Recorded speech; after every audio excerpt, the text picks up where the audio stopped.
please like our video and subscribe to RotoWire.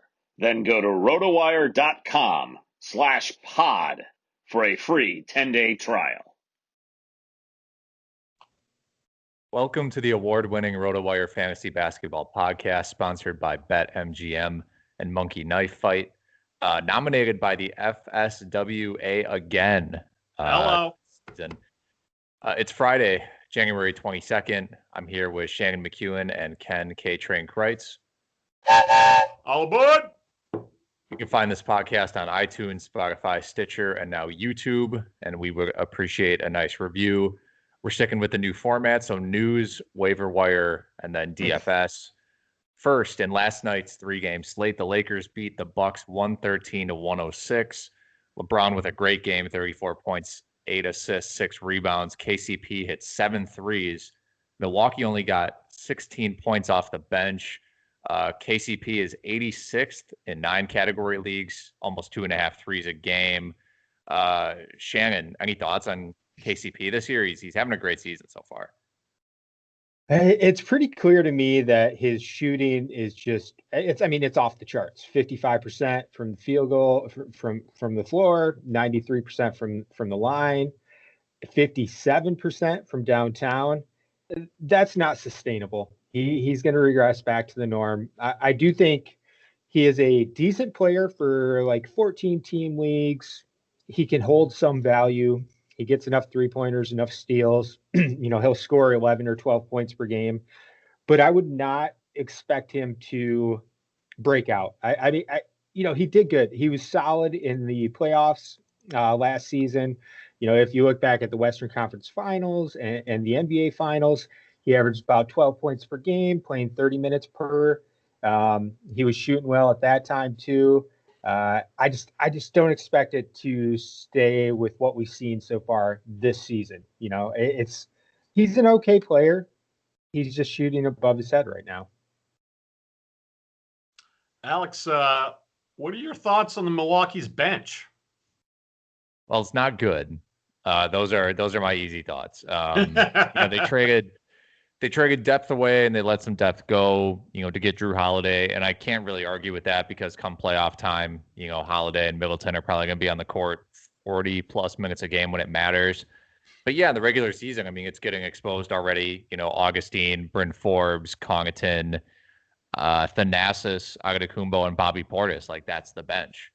When are they going to give Craig some minutes? I don't expect him to shoot, but he's supposed to be kind of a defensive stopper. At least throw 5 minutes at him, at the top scorer, I would think. I know he was injured early, though, right? He was. He broke his nose, but he's been available since the 15th. So, yeah, I'm a little surprised he hasn't played yet. I'm sure he'll get in there, but, yeah, right now the bench not looking so good. Ken, speaking of bench players, in Cleveland, there was a trade. Yeah, in Cleveland, the Cavaliers have dealt Kevin Porter to the Rockets for a future second-round pick. Porter has battled personal issues in the offseason, recently had a blowout with Cleveland's office personnel. Gentlemen, outside of Porter's woes, is Cleveland suddenly a deep team? I don't know if I would call it deep. I suppose they're deep at the 4 and the 5, especially after Kevin Love returns. But I wouldn't consider them deep 1 through 3. Garland, Sexton, Okoro, that's kind of their future right there, along with, I'm assuming, I'm spacing on his Larry name. Nance? No. The guy they just traded for. Holy cow. Jared Allen? Jared Allen and Jared Allen. Taurean Prince, yeah. They're adding serious. So, not Taurean Prince. Taurean Prince doesn't matter. He doesn't matter at all. All right. But Jared Allen, Okoro, Sexton, Garland, that's their future. That's their core, their young core. I don't expect Drummond to stick around too long. I think Jared Allen's presence there hurts Drummond's fantasy value tremendously. JaVale McGee, who was getting decent production and limited run earlier in the season, that's gone. It'll be interesting to see what happens with Larry Nance once Kevin Love returns. I don't know. It's an interesting team. I'll give it that. There are some pieces of this roster I like. I like Sexton, Garland, and Allen as a young core to build around, but they need something else to add to that mix, and I don't think the answer is Kevin Love and Andre Drummond. Well, Alex, do you think the Cavs can get that something else by moving Drummond?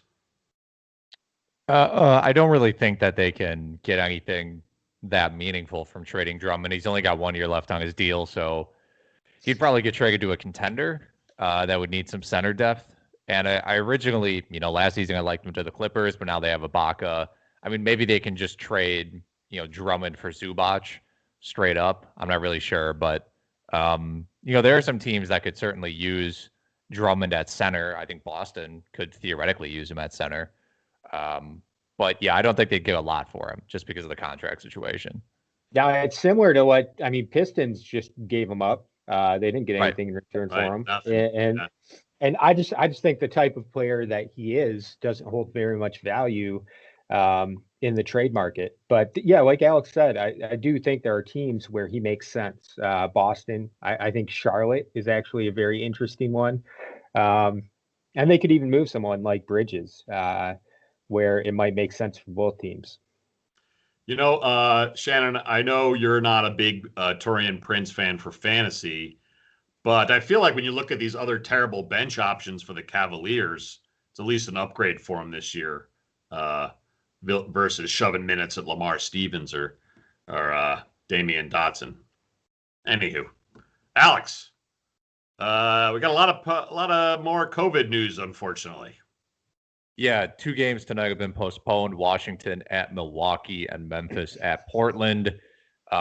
Memphis next 3 games have been postponed. Friday, Sunday, and Monday. Sunday and Monday are both against the Kings, so keep that in mind if you have fantasy players in those games. The cancellation, I should say postponement, but it's probably a cancellation. 6th consecutive game for Washington. They can't make the 8-player minimum. Just earlier this week, they were just trying to get 6 players so they could hold a practice. Yeah, Ken, any thoughts about the situation? Well, can I whine about Jimmy Butler? They've got COVID issues in Miami as well. He's missing his 6th straight game due to COVID. Clearly far worse for Butler than his fantasy managers. He's only played in 6 games so far. He missed some games earlier with an ankle injury. I went all in on Butler on a bunch of teams, and it's not going well. Yeah, Butler's tough. If you drafted him, I think people bought into his bubble play and the way he carried that team to the finals and hoped that would carry over. But even he'll return. He should return soon. Once he does, I expect him to do essentially what he's done the past couple of years. So 19, 20 points, 5 and 5. Good value, but I would not expect him to play the way he did during the playoffs last year. In other depressing COVID news, Karl Anthony Towns still roughly a week away from returning. We know about the tragic family stuff with Towns regarding COVID. He also missed time with a wrist injury. He's killing my FSGA team, but clearly tougher for Towns than for me, little fantasy manager. Yeah, a lot of depressing COVID news. Let's switch to some good news, though. Alex, your guy, Jordan Clarkson, with 19 points off the bench in the Jazz's 129-118 win over the Pelicans last night. Alex, you discussed Clarkson in your boom and bust article. He's currently ranked 54th in 9 category leagues. Can he keep this up as 6th man for Utah? I think for the most part, yes. He was pretty good last year once he got dealt to Utah. His shooting is a little unsustainable. Like he's 3% over his field goal from last year. He's 10% over his free throw, so keep that in mind. But he's always been, a pretty efficient shooter, at least marginally. And he's just someone who comes in for, 24 to 30 minutes and can put up 15 points, 4 rebounds and 2 assists. So, I don't expect him to continue, ranking 54th in 9-cat leagues, but he should finish top 100, and he's worth at least a bench spot on most people's teams, I would think, in a 12-teamer. I think it's at least a good sign that he's playing this well, even though Bogdanovich has returned. Yeah. A lot of Clarkson's good numbers last year was with an injured Bogdanovich out, but Clarkson's still earning his shots and giving them Vinnie Johnson-like microwave production off the bench. Yeah, the obvious comp, I think, is Lou Williams. And he's got that same type of skill set.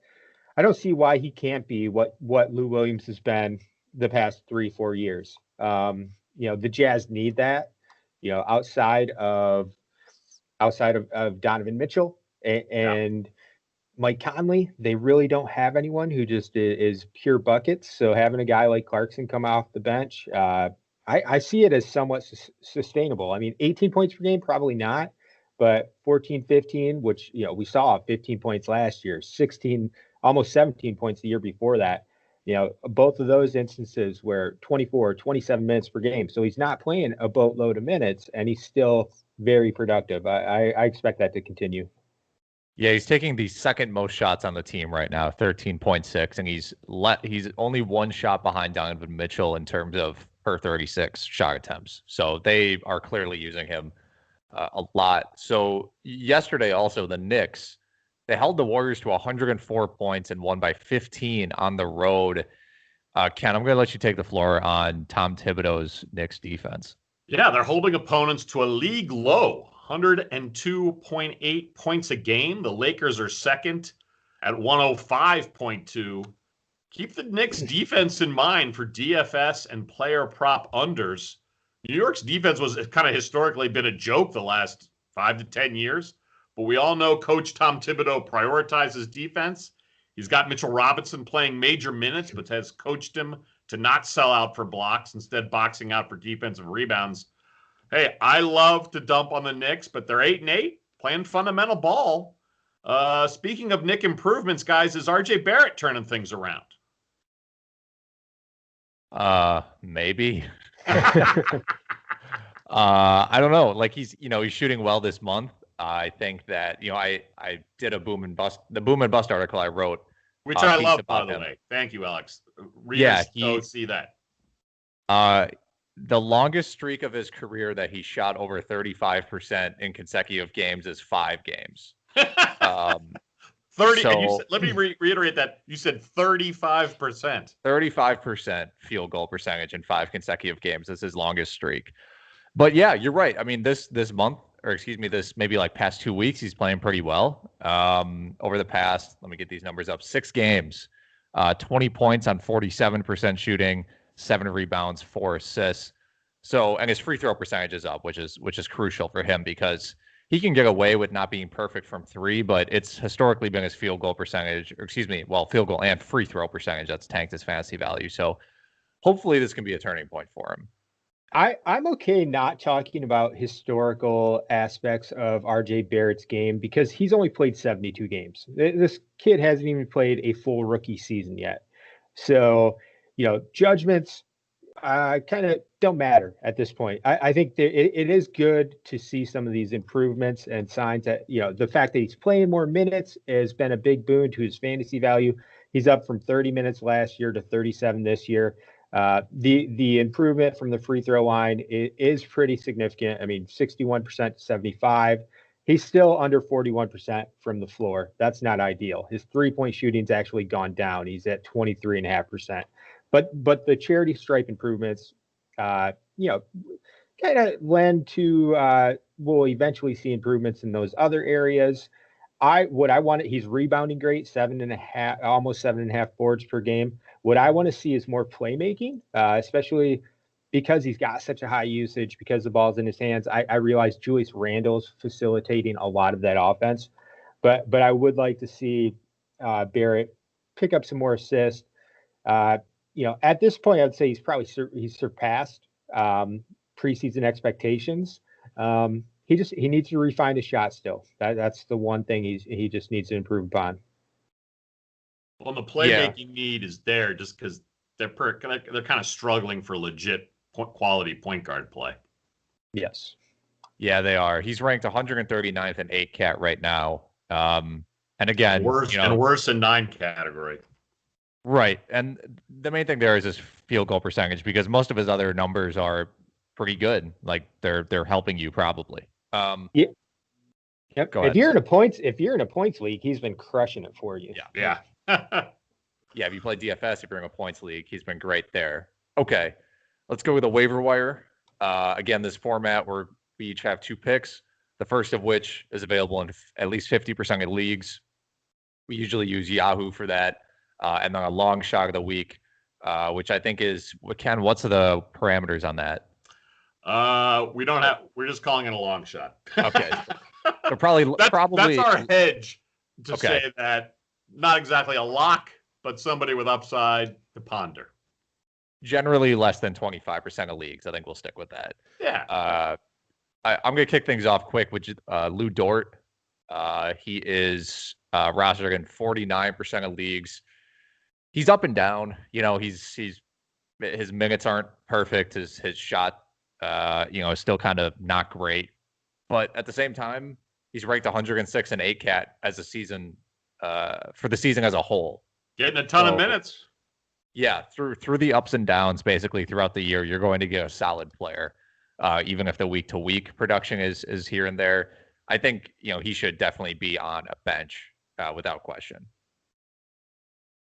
Yeah, I like Dort. I own him in a few spots, and I agree with that. I don't know if he's cracked 10-team league value yet. It's close. I mean, the ranking says it's there, but definitely in 12-team leagues, he's a must-own.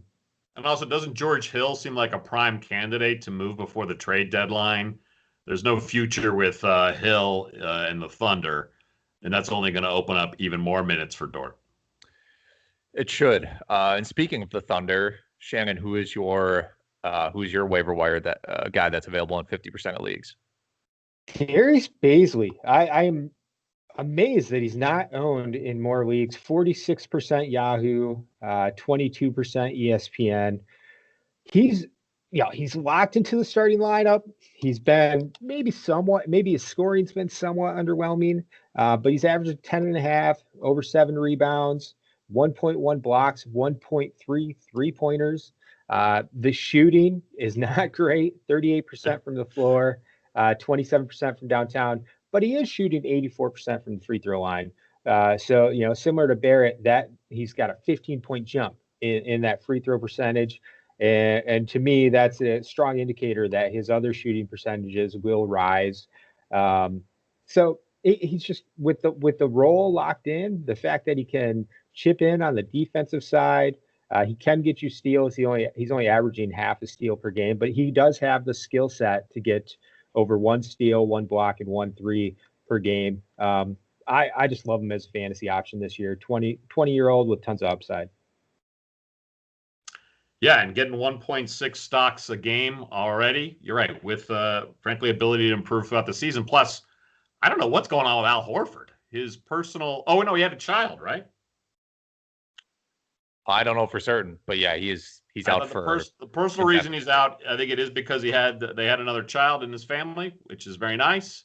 But I can't imagine Al Horford's heart is all in it for the Thunder this season, which would only just create more minutes for Roby and Bazley.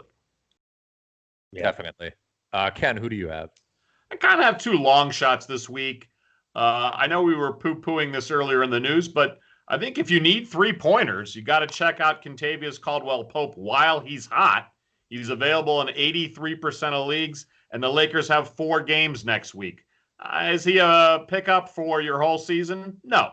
But if you need threes and looking for a hot hand for next week or two, KCP's lighting it up. And, honestly, when you've got LeBron and AD on the roster, there ought to be a lot of catch-and-shoot threes available for the supporting staff. I think they're going to keep dishing it to Caldwell-Pope in the corner while he's hot. So enjoy some nice threes. Yeah, I'm looking at some numbers. KCP is taking more corner threes than ever, 10% more corner threes this year, and he's hitting those at 62%. He's 16 of 26.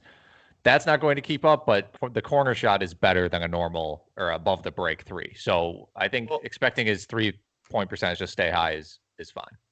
And, he is for a wing, he's got a career field goal percentage of 48%. So this isn't wildly out of the realm. He's going to regress, but for a wing draining threes, you're usually pretty happy with 48%, frankly. Yeah, plus the 4 games, that helps as well. My long shot of the week, Taurean Prince. I'm with Shannon in that he's clearly probably not going to be part of the future there. But he played 32 minutes in the Cavs in his Cavs debut. Now, that was a double overtime game. Revenge game too, baby. Revenge game. But it was also the fifth most minutes on the team. 17 points, 7 assists, 4 rebounds, a steal, and a block. I think the main thing here is we've seen him put up numbers on a relatively bad team before when he was in Atlanta. I don't have a ton of faith, but again, that's why it's a long shot. If you're in a 14-teamer, maybe even deeper than that, I think he's at least worth a flyer. Yeah, I mean, we saw last year with Brooklyn. When he sees minutes, he can produce. He was at 29 minutes per game last season in Brooklyn, 12 points, 6 rebounds, just under 1 steal, 2.3 3-pointers. So if the minutes are there, yes, he can produce. I am skeptical that the minutes will be there even long term. You've got Garland was out, Love was out, Windler was out. When this team gets healthy, once Love gets back, Nance is going to see more minutes at the 3. I'm assuming Osman is going to get minutes at the 2 and the 3. I find it tough to carve out more than like 15 minutes per game for Prince once the team's healthy. Yeah, it's a short-term ad, kind of a flyer stream situation if you're desperate. Shannon, who is your long shot? Yeah, let me give you guys some true value here. Jeremy Lamb. Jeremy Lamb owned in 27% of Yahoo, 27% of Yahoo leagues, 11% of ESPN. You got TJ Warren out indefinitely. Levert's out indefinitely. Lamb finally made his season debut this week. 10 points, 2 rebounds, 2 steals in 19 minutes.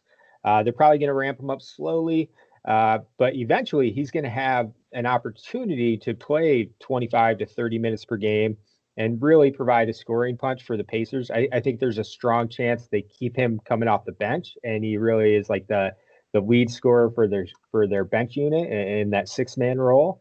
But I don't envision Sumner, either of the Holidays kind of blocking Lamb from providing fantasy value. I think he's a good ad in 12 and 14 team leagues. 10 team leagues is more of a wait and see, or wait until he's getting closer to 30 minutes per game.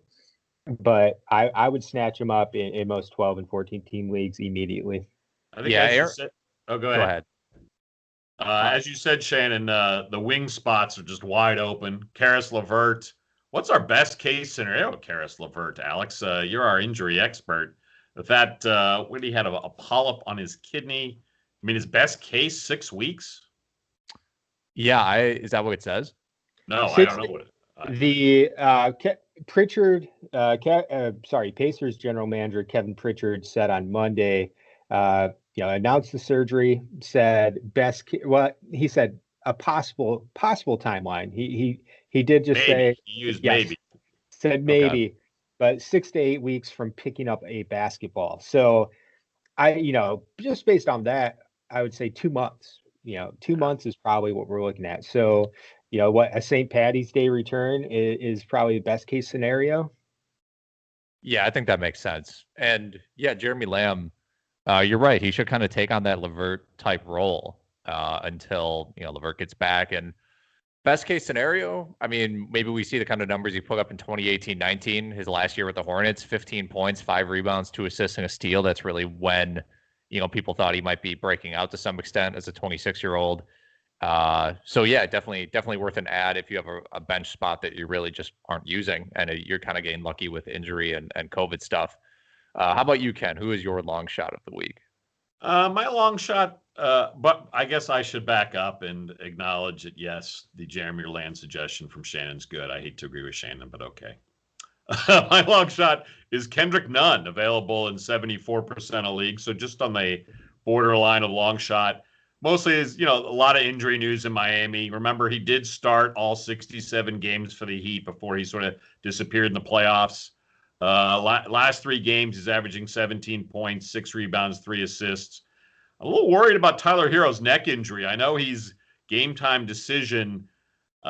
the Heat are not going to put Tyler Hero at any kind of risk. And so if he's out or Dragic suffers another old person injury, as one would expect, I think the possibility for Nunn to continue seeing a lot of minutes like he has the last 3 games is there. But that's my long shot. I probably prefer Jeremy Lamb, to be honest, but I also like Nunn if you're in deeper leagues. Yeah, that all makes sense. I mean, Tyler Hero, the neck spasm things, that's tough to deal with, right? They're going to be careful with that as much as possible. Nunn has been good when he's played, so it's definitely a speculative ad. I like that one. Yeah, Nunn was great as a rookie. I believe, I may be mistaken, but I believe he finished above Tyler Hero in Rookie of the Year voting. Yeah. It might have been like 3rd overall in Rookie of the Year voting. Better season stats, yeah. He was very good for the Heat. You know, it just so happened that Tyler Hero kind of broke out in the bubble, and Jimmy Butler did his thing.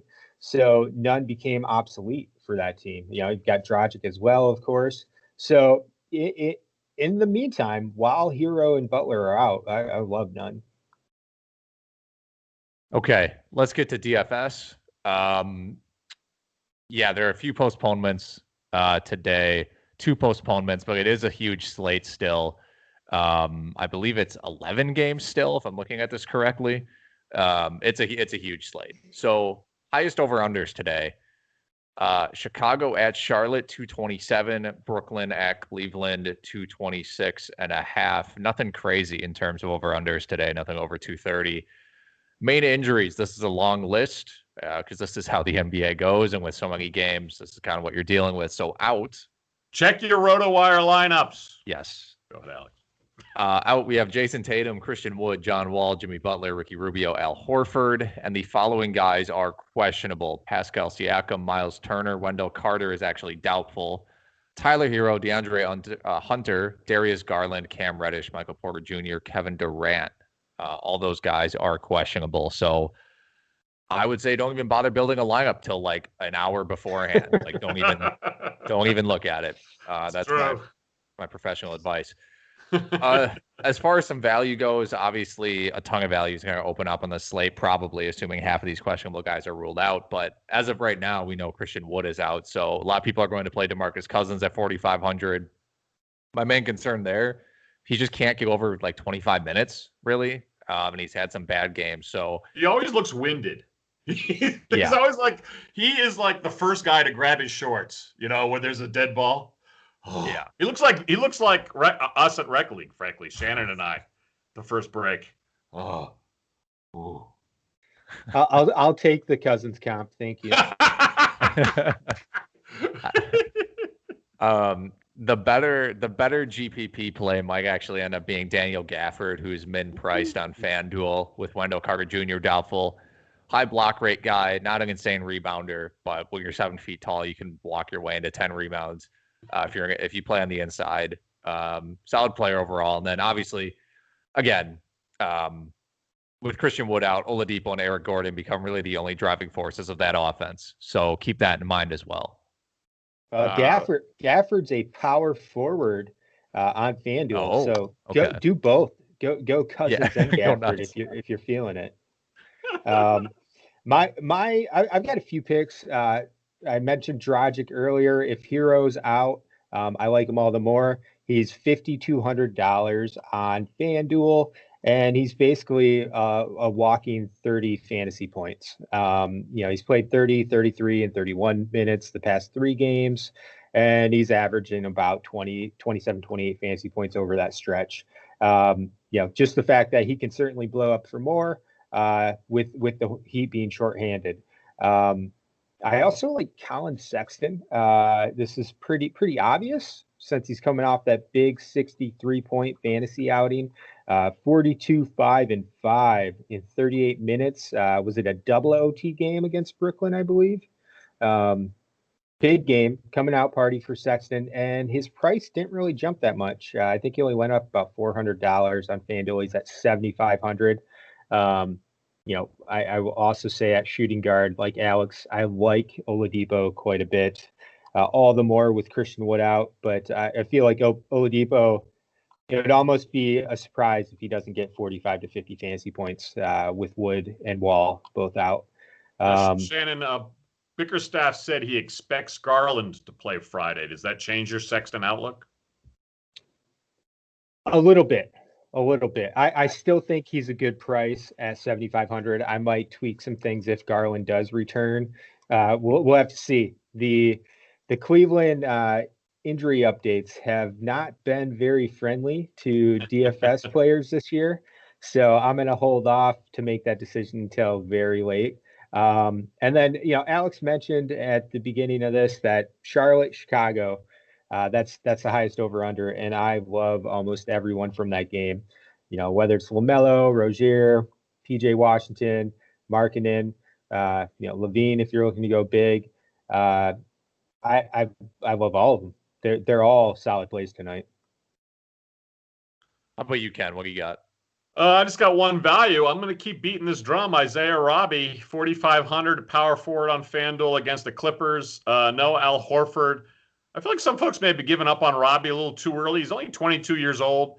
He is coming off a 34-point fantasy game against Denver. So I still like Robbie as a value play at power forward. Go him and Gafford at power forward for a combined $8,000. You can load up everywhere else. There you go. Very true. Yeah, this will be an interesting slate in terms of, it could just be a stars and scrubs kind of a night, which always ends up being interesting. Is there anyone? I'm looking right now at some of the higher price guys. Is there anyone that really sticks out to you, Shannon? I mean, I'm looking at Doncic against the Spurs right now. I don't know who guards him on San Antonio. He's his kind of customary 11,000. It's tough. I'm not a big fan of most of the matchups. I mean, some of the data says that San Antonio's a decent matchup. That could be the case with Derek White out. I just think 11,000 is too much in this slate. Given some of the other values. I mean, if I'm going big, I might lean more like Trae Young or Vucevic, just under 10,000 for those guys. I like the matchups. Vucevic has been pretty dominant for the Magic. He's even got a 68-point fantasy outing a couple games ago, but he's had to really pick up the slack with Fultz out. Another thing to watch is Kevin Durant. If Kevin Durant sits, Harden and Kyrie both become a lot more interesting. Well, Shannon, you mentioned Zach LaVine, 9,300 on FanDuel against a Charlotte backcourt not known for its defense. He could go off as well. Yeah. Ken, we saw Joel Embiid have a huge game against Boston the other day. He's 10,000 right now. Went for 42 and 10, 65 fantasy points. I was shocked Boston didn't go bigger to defend him, especially with Tatum out. I thought we'd see more Tice and Thompson together. Maybe we will tonight, but we didn't see as much of that Wednesday, to my surprise, especially when you want to free up Brown so he and Walker can lead the scoring and not have to worry about having to carry the load on help out. So, yeah, we'll see. Embiid, certainly big upside.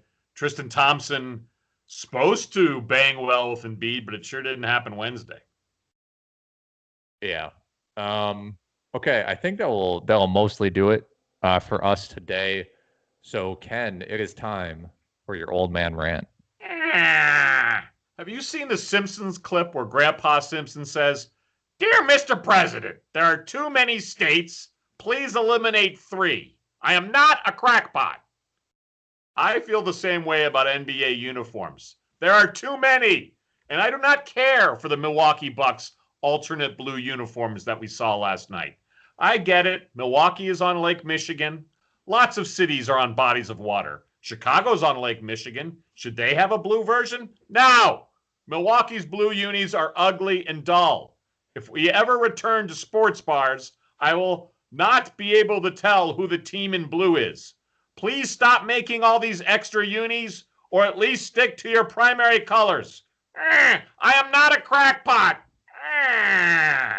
Without the extra unis, I would have never have found out about Cream City, and that would just be a disservice to the world. It would be a year without Cream City jokes. That is true. They bailed on Cream City, didn't they? For the blue. They did. Yes. Yeah. Just when we thought they cared about it, they showed their true colors, and those are blue. I don't think we really had any mispronounced names today, this is like a unprecedented streak of. It's like Barrett shooting over 35%. Yeah, it really is. People are debating whether or not this will continue for the rest of time. I think the smart money is on no. Thank you, everybody, for joining us on the RotoWire Fantasy Basketball Podcast. It is presented by BetMGM and Monkey Knife Fight. Ken, take us out of here. Let's go to Washington again, where Russell Westbrook's trying to play for the Bullets or the Wizards. Actually, he said these quotes with OKC in 2019, but they're still enjoyable. When Westbrook was asked about his defensive rebounding mindset, he said, quote, stat padding. Love to hear that from a fantasy standpoint. When asked if he and Joel Embiid are cool, he said, F no. And I've cleaned that up for the pod. And finally, during a game, he told Dame Lillard, I've been busting that ass for years. Come back, Russ. We need this entertainment. Attention, passengers. This 3-car fantasy train wreck has hit the end of the line.